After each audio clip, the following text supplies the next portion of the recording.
नमस्कार दोस्तों और स्वागत है आपके अपने चैनल पर। क्या आप जानते हैं कि आपके भीतर एक असीम शांति और अपार ऊर्जा का स्रोत छिपा हुआ है? आज हम गौतम बुद्ध के 2 सबसे महत्वपूर्ण उपदेशों को एक साथ जानेंगे जो आपके जीवन को हमेशा के लिए बदल सकते हैं। तो चलिए आज एक नई कहानी देखते हैं। कहानी का नाम है अहंकार और सबसे बड़ा उपहार। एक बार की बात है, गौतम बुद्ध अपने शिष्यों के साथ एक नगर के बाहर ठहरे हुए थे। उनकी ख्याति दूर दूर तक फैल चुकी थी। उस नगर का एक धनवान सेठ बुद्ध के दर्शन के लिए आया। सेठ अपने साथ बुद्ध के लिए बहुत सारे कीमती उपहार लाया था, सबसे अच्छे वस्त्र, दुर्लभ फल और कीमती चंदन। वो बुद्ध से मिला और उन्हें ये सारे उपहार अर्पित किए। उपहार देने के बाद सेठ ने बुद्ध को लगातार अपनी बड़ाई बताना शुरू कर दिया। वो गर्व से बोला, भगवान, मैंने इस नगर में एक विशाल विद्यालय बनवाया है। मैंने गरीबों के लिए अस्पताल बनवाए हैं। मैंने कितने ही लोगों को रोजगार दिया है।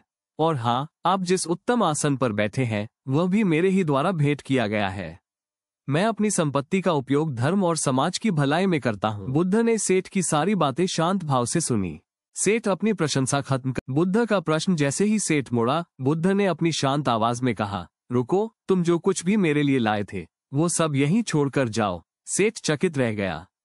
उसने कहा, भगवान, मैं तो जो कुछ लाया था वो सब कुछ आपके चरणों में अर्पित कर चुका हूँ। आपने ही इन सभी वस्तुओं को स्वीकार किया था।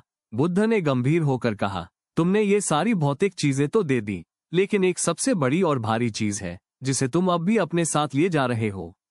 मेरा प्रयोजन तो तभी पूरा होगा जब तुम उसे भी यहीं छोड़कर जाओगे। सेठ ने पूछा, वो क्या है भगवान? बुद्ध ने उसकी आंखों में देखते हुए कहा, तुम्हारा अहंकार। तुम जिस घमंड अहंकार के साथ आए थे कि तुमने कितने महान काम किए हैं, तुमने वो अहंकार मुझे अर्पित नहीं किया। जब तक तुम अपने अच्छे कार्यों के साथ अपने अहंकार को भी त्याग नहीं देते, तब तक तुम्हारा कोई भी दान सच्चा और संपूर्ण नहीं हो सकता। बुद्ध के ये शब्द सुनकर सेठ को अपनी गलती का एहसास हुआ। उसका सारा घमंड चूर चूर हो गया। उसने बुद्ध के चरणों में झुककर अपने अहंकार का त्याग किया और सच्चे समर्पण का वचन दिया। बुद्ध ने सिखाया कि दान या सेवा का मूल्य उसमें खर्च हुए धन से नहीं, बल्कि उसे करने वाले के अहंकारहीन भाव से होता है। बुद्ध के ये शब्द सुनकर सेठ की आंखों पर से पर्दा हट गया। उसका सारा घमंड चूर चूर हो गया।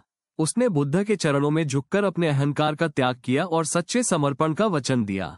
दोस्तों, याद रखें, सच्चे समर्पण में बड़ाई नहीं बल्कि शांति होती है। अगर आपको ये कहानी अच्छे लगे तो प्लीज लाइक, शेयर, सब्सक्राइब जरूर करें और मुझे आगे बढ़ने